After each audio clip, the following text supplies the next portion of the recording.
Hi everyone, good morning. So, topic natin for today, paano ka magpapasalamat sa Diyos kung marami kang problema? Yan. So, ito yung part po ng ating daily devotion. So, ito ay patungkol sa providence. Providence. Ano ba yung providence? Providence is the doctrines that God's govern all things at all times. He not created the universe, but also sustained it, directs it, and works through every detail, great or small, for His purposes. God's meticulous sovereignty.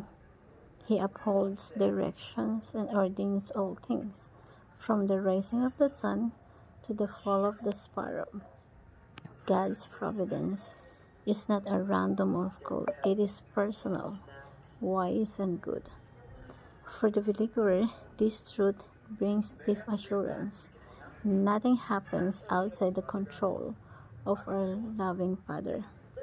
So sabi ng ating Panginoon sa Matthew 6 verse 26, sabi niya sa mga tao, sa mga nag-aalala, yung maraming problema, yung maraming pagsubok, yung pasan-pasan nila yung maraming bigatin sa buhay.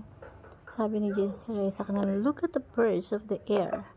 They are neither sow or reap, gather into barns, and yet your heavenly Father feeds them. Are you not more value of they? So sabi dito sa verse na to, yung mga ibon, pinapakain sila ng Diyos na nasa langit. So, bilang tao, mas higit tayong mahalaga kaysa mga ibon. Pero, sinasabi dito sa verse na to, tinuturo na yung God's providence. Ibig sabihin, sa buong creation, yung pinaka-detail, down to the very detail, kontrolado ng Diyos.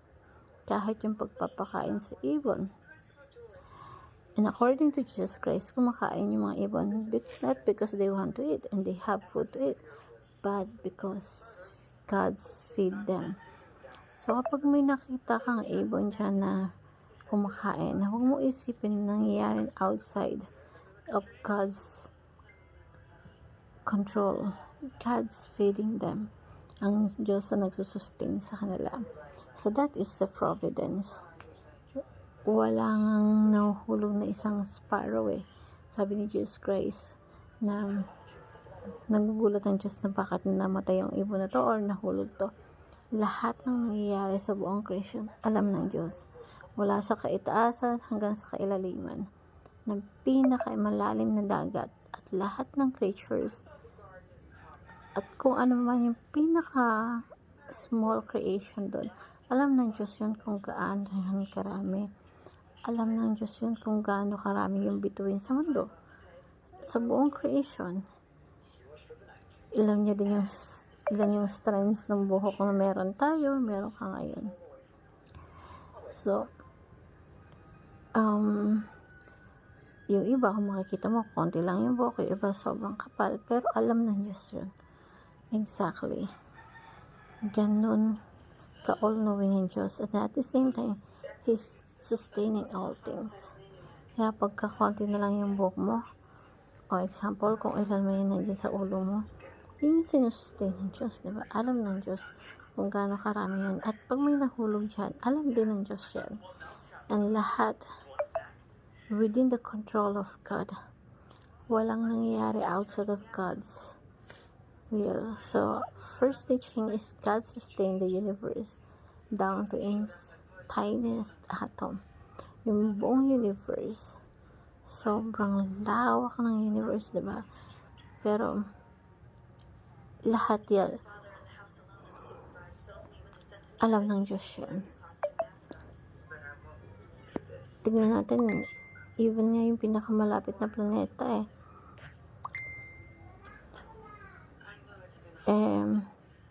hindi pa natin nararating, diba? So, what if pa yung ibang stars pa, diba? At kung titignan mo, imposible maglakbay sa universe kasi napakalawak nito, diba? Pero it takes billions of years para makarating ka doon. Pero yung life natin, sobrang span lang, diba? Pero kung titignan mo yung creation, sobrang lawak. How much more pa yung creator, diba? So, in the tiniest atoms, mula sa pinakamalaking universe hanggang sa pinakamaliliit, mga algae, bacteria, alam ng Panginoon yan. Because He is the creator. Imagine, sa katawan natin, we have trillions of cells, diba? Katawan lang natin to. And lahat ng yon, God sustains everything. Walang nangyayari, walang lingid sa kaalaman ng kontrol na natin, Panginoon. And God directs all of history for His ultimate purpose. Yung buong history ng isang katauhan, dinadirect ng Diyos ayon sa kanyang ultimate purpose. Ano yung ultimate purpose? Na yung buong creation natin magkaroon ng katubusan at lahat tayo ay mapunta sa isang perfect world na sumasamba at nagpupuri sa Diyos. And all the nations will be bound and worship God. And that is the end of the history, the fellowship with God. And we will have perfect fellowship with God. Perfect communion with God. And number 3, God governs over the presence of evil. Now, dito ini-emphasize na yung Diyos, gino-govern niya kahit even si Satanas. Kahit na yung pinakakarumal-dumal na kriminal, hindi nakakilos yun outside of God's will. Si Satan, imagine mo, maraming verses na sa Genesis chapter 15, ito yung panahon ni Joseph na ginawa ng masama ng kanyang kapatid, diba? Pinrame up, nakulong siya, ginawa ng masama. Naging victim siya si Joseph. Pero lahat ng nangyari sa kanyang buhay is orchestrated by God. Yes, may masamang tao, they did their own bad intention, yung masama yung iniisip nila, ginagawa nila. God allowed that. And God direct that para maitanyag yung pangalan ng Diyos sa pamamagitan ng buhay ni Joseph. Nung inangat si Joseph, ginawa pangalawang mataas sa buong Ehipto, talagang nakita na merong Diyos na kumikilos sa buhay niya para iligtas ang maraming tao. So, si Joseph ay raraman ni Jesus Christ na pinagtulungan ng napakarami ng mga Israelita, leaders of Israel, or mga elders or priests. Pero talagang lahat ng yon ay nangyayari within the will of God. Yes, maraming taong masasama like Satanas, sobrang sama na isip niya, pero evil, kahit yung evil, talagang ginogovern ng Diyos yun para hindi sila makalabas sa ultimate plan ng Diyos, sa ultimate na the great will of God, overall plan of God.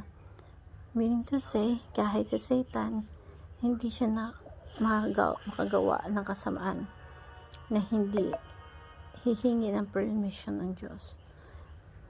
Kaya nga, yung teaching is maganda talaga kasi sa lahat ng nangyayari sa buhay natin, ano man ang pasan natin, ano man ang problema mo, lahat ng yon ay merong permission ng Diyos. At hindi ibibigyan ng Diyos yan kung yung problem mo mawasak sa buhay mo. Hindi magbibigay ang Diyos ng permission na mangyayari sa buhay mo kung ano pa kasama yan kung hindi yan kayang gawin ng Diyos o i-direct ng Diyos para sa ikabubuti natin bilang mga anak ng Diyos. Hope you learned something. Thank you everyone and God bless.